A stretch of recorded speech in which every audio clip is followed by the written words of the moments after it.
Yeah, this crisis in Los Angeles is really hard to underestimate. It could end up being the most expensive natural disaster in U.S. history. There's already been at least 10 people killed and multiple tens of thousands, something like 80,000 people displaced. You mentioned in your opening about even like Hollywood celebrities having their houses burnt down. There's actually been 10,000 structures burnt down, which is going to cost at least 150 billion. It could create actually a pretty severe insurance crisis, and that like even though the insurance companies in California do expect wildfires, they don't normally expect them this bad. So I mean, in order to be able to shell out all the coverages for the structures that insurance companies have covered and have been incinerated is going to be insanely expensive. Um, yeah, there's a shortage of firefighters in California, so they're struggling even more than they usually do to get this under control. And really, this whole crisis, I think it's the result of this crisis is equal parts divine cursing and just human stupidity. The divine cursing is that there's been a severe drought in California for decades. Now, this year is not actually that bad. They've gotten relatively normal rainfall this year, but it's not so much about the rain, it's about the ice packs in the mountains, which is where the rivers come from, where most of the water comes from. So they're actually still fighting, like, you need water to put out the fire, and they're still fighting water shortages because the ice packs have been so depleted from so much drought, in addition to the fact that it's just generally dry and conducive for fires. Now, the human stupidity angle is something Donald Trump's been calling out California for a long time. As he said, that used to be in California, the Forest Service spent quite a bit of time and effort clearing out the underbrush so that if a fire caught, it just didn't rip through tens of thousands of acres. More recently, due to maybe like environmental concerns, like there's animals that live in the underbrush, and the environmental movements convinced the fire department to stop clearing out that underbrush, which has made fires in California worse. If you graph it, you can see that like back before California was settled, there's evidence that there were routinely huge fires like this, and then they kind of died down as people started like grooming and maintaining the forest there. Now that they've stopped doing that, um, you combine all the underbrush that the Forest Service has let grow with the droughts that humans have no control over, and you get a very dry tinderbox-like condition where fire just burns through it, and you're struggling to find enough water to put it out because the ice packs in the mountains are very depleted from having like 20 years of extreme drought.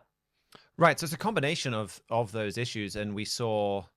I think a lot of the news this morning is focused on this guy that's been arrested with a blowtorch or something like that that's accused of fighting these fires. So yeah, like there's a human there's potentially deliberate arsonists, there is the human neglect, but then there is, well, why do we have these general conditions that let this happen? And I wanted to play a clip from a Key of David program that Trumpet Editor-in-Chief Gerald Flurry gave about 3 years ago that talked about this general issue of, well, why do we have these weather curses? I mean, why do we have these natural disasters? This gets to both of what we've just talked about with California and also Nepal. Why does a loving God allow these to happen? So we could play the first clip from that Key of David. Greetings, everyone.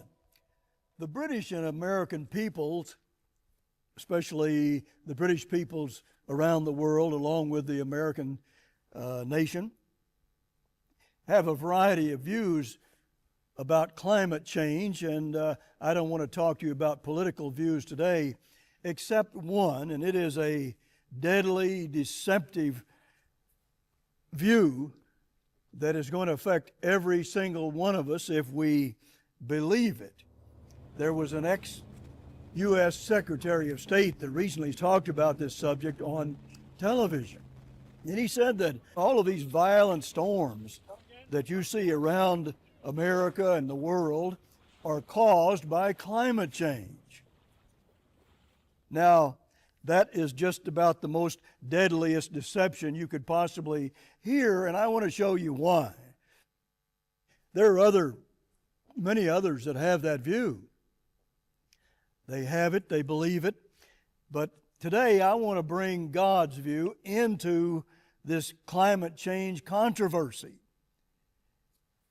This is about, well, let's say what it's not about. It's not about a political view. It's about a biblical view that certainly is going to affect every one of you dramatically and profoundly. It is surely one of the gravest subjects that we need to get into and talk about, and it's that most deadly climate change deception. I want to talk to you about that today. I mean, that's an important point to note, because every time that you get this, you get fires. I mean, earthquakes a bit less. I do think I've seen some of the more loony fringes saying earthquakes are caused by climate change. That I don't think is a mainstream position. I've even seen tsunamis and volcanoes being attributed to climate change as well. Huh. I guess tsunamis. No, I can't really see either of those. I mean, that's more of an extreme position. But certainly, every time you get these wildfires, people talk about this being climate change, and Mr. Flurry in there brings out that Bible perspective, and that is that there are a lot of biblical verses that talk about God controlling the weather. And these weather conditions, dry, getting enough water from the mountains, this kind of thing, snow. This is all something that God claims to control. And if we believe the Bible, well, that's what the Bible is telling us. This is another clip from that Key of David program. Notice Nahum 1 and verse 3. This is an end-time prophetic book. And here's what the statement is there that I want to focus on. The Eternal is slow to anger and great in power, and will not at all acquit the wicked. The Eternal has his way in the whirlwind and in the storm, and the clouds are the dust of his feet. Here now is the ex-Secretary of State saying that these storms are all caused by climate change, and that's the very antithesis of what God says. When he's talking about the storms, he wants you to know that he has a great, profound power in the storms and the hurricanes and all of that. And he goes on to say in this book and in this verse that those storms and those violent hurricanes and the like are actually directly related to our way of life, the way we live. I mean, that's an important point from your Bible, that these storms, these hurricanes, these events, they're all related to the way we live. This is God getting our attention. And I saw a clip that kind of did the rounds on Twitter where someone dropped a bit of a truth bomb on Fox News, telling them that live, and they did not at all like that message. But this is, I think, is especially significant when you see this hitting California. And we had an article, Mr. Flurry wrote it in 2003. We updated it in 2018. Maybe we need to update it again, called "Is California Under a Curse?" And in that article, Mr. Flurry talks quite a bit about Herbert W. Armstrong, an individual that plays a very important role, that through whom God revealed a whole load of these very foundational prophecies. And the Key of David program this weekend is on Mr. Armstrong. It's just gone up today. I haven't had a chance to watch it yet, but you can get that on our YouTube channel, on our homepage. And I'd really encourage you to go and watch that. That's, I'm sure, a great introduction to Mr. Armstrong. And in this article, he talks about all of these weather curses that are hitting California. He says, is there a connection to what is happening in California and God's work through Herbert W. Armstrong? The whole world must come to see that there is.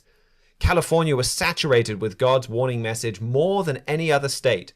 Mr. Armstrong also warned the whole world. So there's accountability for hearing that warning message, and that state even persecuted Mr. Armstrong through legal methods. Now, when you see something like that is happening in Tibet, well, God also says in the Bible that some of these disasters, they're not specifically targeted, but if we're not obeying God, we don't receive his protection. And all of the world is vulnerable to those kind of disasters. And so that article is California Under a Curse, talks more specifically about California. We have our free book as well, Why Natural Disasters, with natural in quotes, that also talks about these and why a loving God uses these and how he uses these to get our attention, to correct us, to get us to turn away from these self-destructive behaviors that are tearing our nations apart. So that gives you the bigger picture on these, and you can get that on our website, thetrumpet.com, as well. Well, Andrew, did you have any more you wanted to add on that weather story before we get on to your other kind of main story for today? Well, I definitely think the climate change distraction is a really powerful point for people to understand. And there's a lot of fraud in the climate change debate. Almost every time you see a graph of the number of acres burned by wildfire per year, it starts the year they stopped clearing the brush out. And so it looks like there's this dramatic uptick in wildfires, which there has been. But it doesn't actually look back at some of the big wildfires I've had in the past. But the interesting thing about, God's blessing on America and then this curse on California, due to how that state treated Mr. Armstrong and all that, is when it comes to drought's a specific type of natural disaster, which is one of the easiest types for humans to be able to look back at the record of drought in a region. Because trees grow faster when there's rain and they grow slower when there's drought. So if you measure the width of a tree ring, you can get a rough estimate of what the rainfall that year was. And you go out through the western United States, California included, and you'll find that this region was experiencing devastating mega droughts for centuries. When there were back before European colonists came here, the Native Americans weren't driving cars or burning coal or doing anything to generate carbon, but you still had these devastating mega droughts. Those stopped right about in the year 1600 when the first people of Israelite descent came through here. And while there'd been an occasional drought here or there, nothing nearly as bad as what there used to be before the end-time descendants of Israel showed up in the United States. It's only been about since Mr. Armstrong died, the past 20, 30 years, that California's drought has actually gotten so bad that you'll see headlines saying that, like, okay, this is the worst drought since the year 800, when Charlemagne was crowned and the Mayan Empire was still active. So you're not seeing like this apocalyptic, catastrophic, unprecedented mega droughts due to the Californians driving too many SUVs.